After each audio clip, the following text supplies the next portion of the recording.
Hello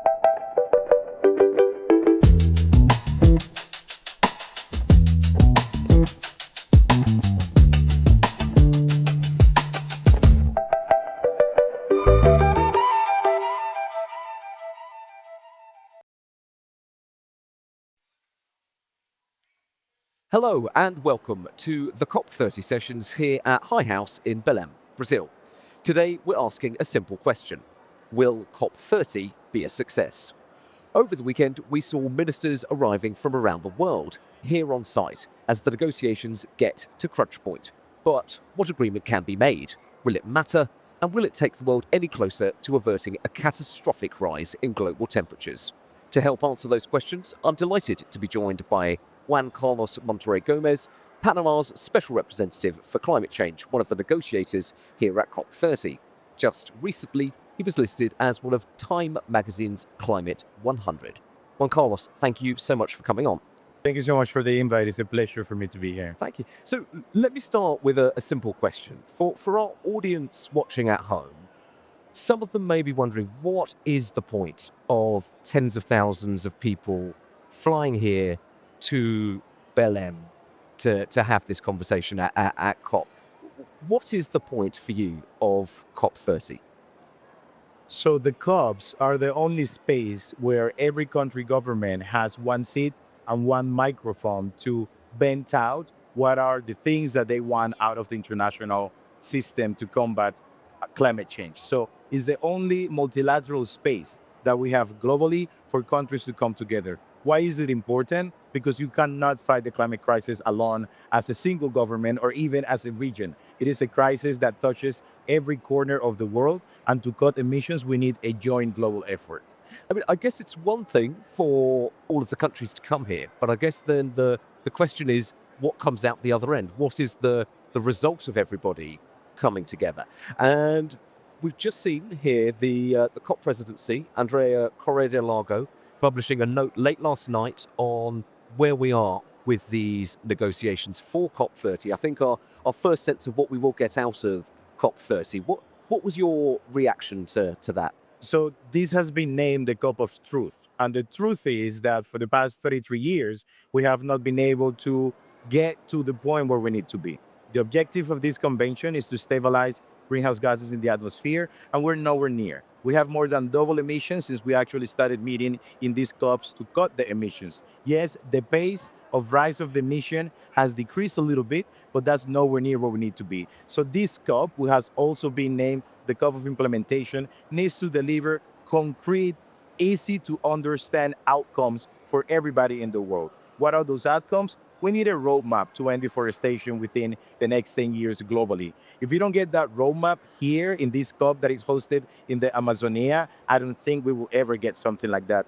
We also need a clear signal. We need a clear decision to transition away from fossil fuels. I mean, it is just madness that the main cause of this issue is often not talked about and is often not included in these conversations. It wasn't until Glasgow when we actually, for the first time, put, the phrase fossil fuels in the decision text. Now our homework is to improve and strengthen those decisions so that we actually tackle the main issue that brought us to the table, which is unhinged fossil fuel production and distribution all over the world. So the note from the COP president has some elements that we really agree on, but there are also some languages that we need to strengthen, and that is the work for the next week here with the ministerial negotiations.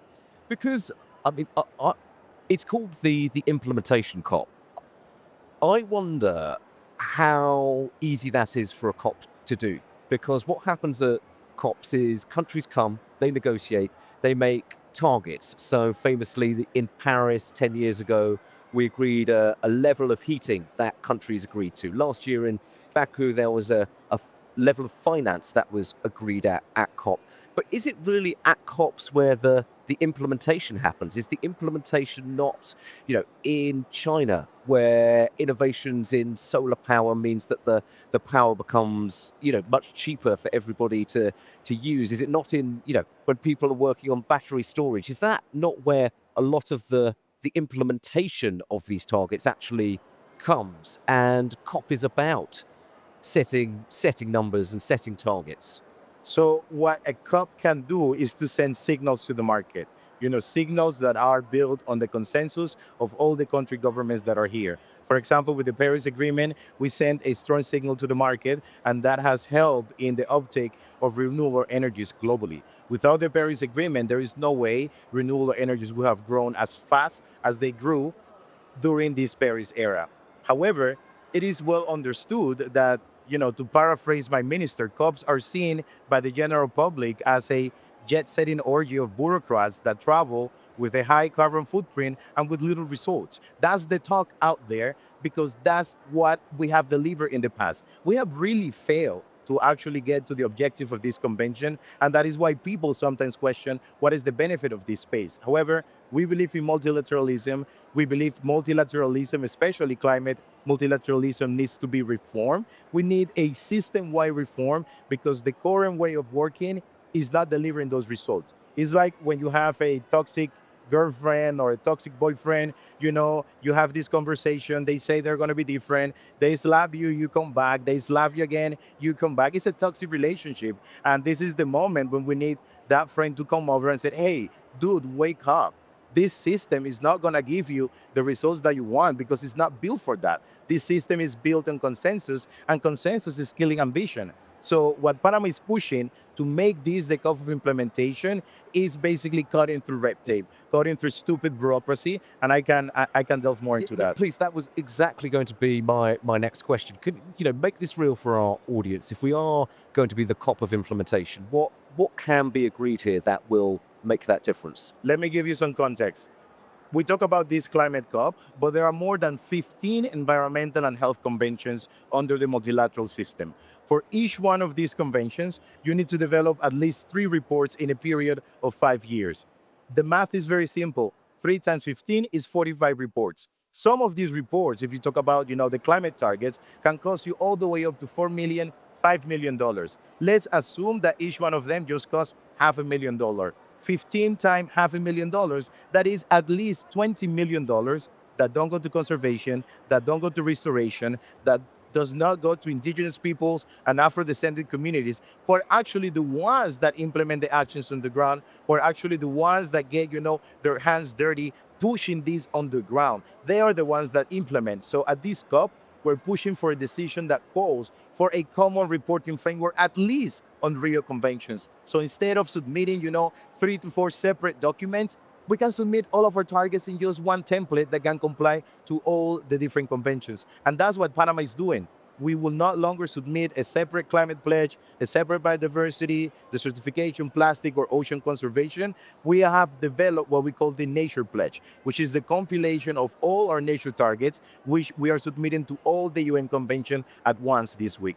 But let me ask you another one, which is a big talking point at COP30, which is the transition away from fossil fuels. This is the language they chose at COP28 in Dubai. It was the first time that countries had agreed anything on these lines about moving away from fossil fuels.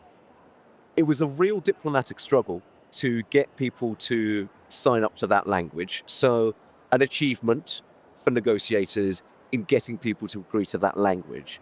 But beyond that sentence, what have we seen? People here are talking about a roadmap for that transition away from fossil fuels. I mean, what is a roadmap? Would it make any difference? And do you think it will be agreed? Let's be very specific. It's more than people. President Lula, the host of this COP, is calling for a roadmap to transition away from fossil fuels. And that is a call that we support because there is not a future in this planet if we actually don't get the main cause of this issue out of the loop. For example, let's talk about subsidies, for example.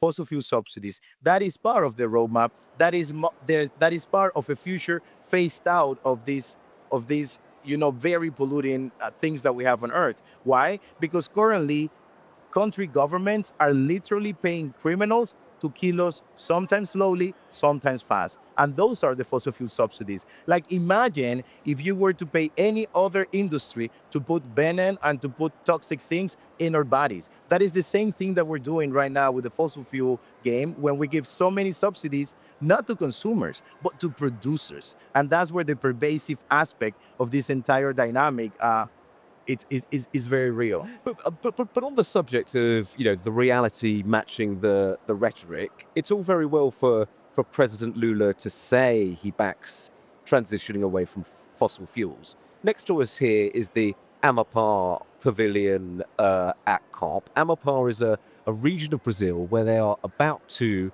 expand fossil fuel extraction massively in what's called the equatorial margin. Now, I don't want to drag you into Brazilian politics, but it is a problem, isn't it, that people say these things, particularly on a big platform like COP, when you get good global headlines for saying it. And yet, when it comes to real world decisions, talking to a domestic audience, thinking about the economic prosperity of your country, leaders very often behave a different way. Coherence and reason are the two words that are lacking the most in these conversations.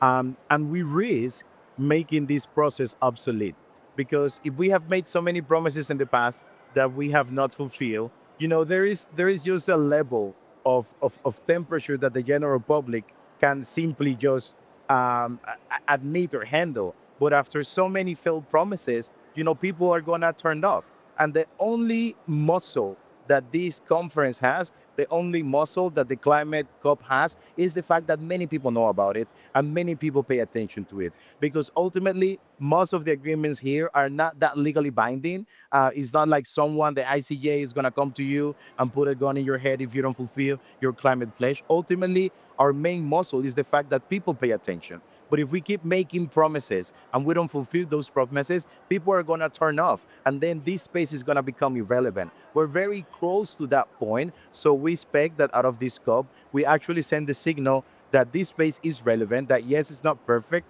it needs transformation, and it's a complete reform, but it's still relevant. But the only way to make it relevant is for our leaders to actually do what they say they're going to do. Yeah. A final question. Is COP30 going to be a success? COP30 must be a success. That is what the world out there is waiting for. That is what the frontline communities are waiting for. And that is what Panama is working towards. We're focusing on issues that people mostly don't think about because everybody's focused on getting more money. And yes, we support that. We definitely need more money. But we're also focused on how we get the money that is already on the table. There are so many different barriers to access the Green Climate Fund, the Global Environmental Facility, to access the Adaptation Fund. They all serve this convention, but they have completely different processes. So Panama is working towards those reforms that with little tweaks can actually fast track action and make this COP the COP of implementation. Fantastic. Juan Carlos, thank you very much. Thank you so much. Thank you for the opportunity. Well, that's all we have time for today. You've been watching the COP30 sessions here from High House in Brazil. Thank you.